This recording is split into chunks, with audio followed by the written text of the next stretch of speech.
Vous parlez d'un portefeuille de clients que vous avez au sein de la société, oui. Et vous avez parlé du cas de TikTok qui n'est pas un client. Qu'est-ce que vous gagnez à conseiller une telle société?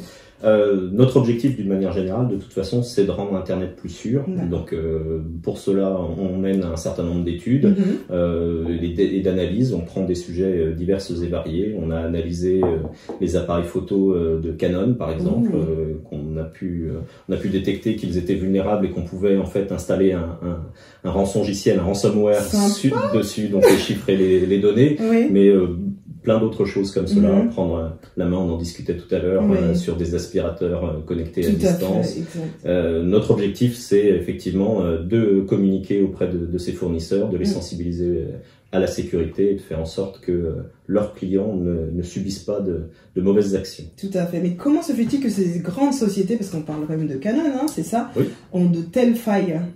On va pas accuser Canon plus particulièrement, hein, c'est le cas d'à peu près toutes les sociétés. Tout à fait. Leur objectif premier, c'est que leurs produits fonctionnent, qu'ils sortent le plus tôt possible sur le marché pour éviter d'être en retard par rapport à la concurrence. Et malheureusement, la sécurité arrive souvent bien plus tard. Les clients sont pas encore vraiment formés, il n'y a pas de label non plus comme on peut l'avoir avec les économies d'énergie. Je pense que ça manque. C'est des idées qui apparaissent.